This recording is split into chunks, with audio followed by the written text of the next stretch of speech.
BJP தலைவர் நயனார் வந்து அதிமுக ஆட்சி தான் அமையும் சொல்லிட்டாரு. அது அமித்ஷா சொல்லுவாருங்களா? ஏங்க ஏற்கனவே தான் சொல்லிட்டாரு. இன்னும் எத்தனை தடவை தான் கேட்பீங்க? தெளிவா சொல்லிட்டாரு. இன்னும் நீங்க எல்லாம் பத்திரிகையில் தான் வச்சிருக்கீங்க, ஊடக நண்பர்கள். முதல்ல ஐடிசி சோழா ஹோட்டல்ல முதல் பேட்டி கொடுத்தாரு. இந்த பேட்டி பார்த்தீங்களா இல்லையா? அது என்ன சொன்னாரு? அனைத்து இந்திய அண்ணா திராவிட முன்னேற்ற தேசிய ஜனநாயக கட்சி கூட்டணி அமைச்சிருக்குது. இந்த கூட்டணிக்கு அதிமுக தான் தலைமை தாங்கும், அதிமுக தான் ஆட்சி அமைக்கும். எங்களுடைய கூட்டணி முதலமைச்சர் வேட்பாளர் இபிஎஸ் தெளிவா சொல்லியாச்சு. இதுக்கு மேல எத்தனை தடவை தான் திருப்பி இதே கேள்வி கேட்கறீங்க? தயவு செய்து இதெல்லாம் ஏற்கனவே முடிந்தது. 4-5 மாதத்துக்கு முன்பாகவே இதற்கு உண்டான பதில் கொடுக்கப்பட்டு விட்டது. இன்னும் சில கட்சிகள் வரும். அப்படியெல்லாம் எதுவுமே சொல்ல முடியாது. எந்த கட்சி எங்க இருக்குன்னு தேர்தல் அறிவிப்பு வெளியான பிறகுதான் சொல்ல முடியும். எங்க கூட்டணியில இன்னும் சில கட்சிகள் வருவதற்கு வாய்ப்பு உள்ளது. தேமுதிக நிலைமை இன்னும் சில கட்சிகள் வருவதற்கு வாய்ப்பு உள்ளது. அமித்ஷா வந்து இன்றைக்கு வராரு திருச்சிக்கு, அவர் சந்தித்து வாய்ப்பு இதுவரை. நாளை சேலம் வர்றாரு.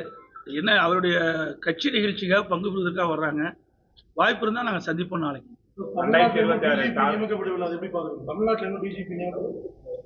ஏற்கனவே பலமுறை சொல்லிட்டேன். இந்த ஆட்சி நாட்டு மக்களை பற்றி கவலைப்படுவது கிடையாது, வீட்டு மக்களை பற்றி தான் கவலைப்பட்டு ஒரே ஆட்சி திமுக ஆட்சி.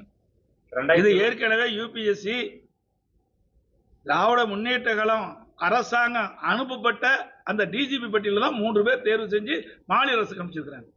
அதுல ஒருவரை நிரந்தர சட்ட ஒழுங்கு டிஜிபி நியமிக்கணும். இது வரைக்கும் நியமிக்கல. இப்படி திறமை இல்லாத அரசாங்கத்தை வச்சுட்டு நாட்டு மக்களுக்கு எங்க பாதுகாப்பு கிடைக்கும்?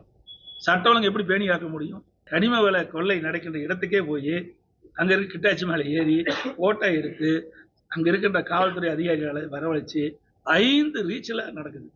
ஒரு நாளைக்கு ஒரு ரீச்சில் 600 லோடு மணல் போகும். 3000 லோடு மணல் தொடர்ந்து போயிட்டு இருக்குது. எந்த அதிகாரிகளும் கண்டுகொள்ளவில்லை. மாவட்ட ஆட்சி ஆகட்டும், அல்லது காவல்துறை கண்காணிப்பாளராகட்டும், அந்த பகுதியில் இருக்கின்ற வருவாய்த்துறை அதிகாரிகள், காவல்துறையில் கண்டுபிடிக்க பார்க்கறதே கிடையாது. அவர்கள் எல்லாம் அவர்களுக்கு பாதுகாப்பா இருக்கிறாங்க.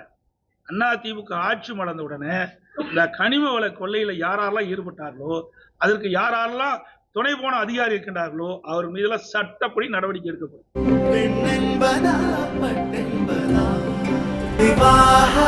மணப்பெண்ணின் பிரத்யேகமான திருமணம் விவாஹா தி சென்னை சில்க்ஸ்.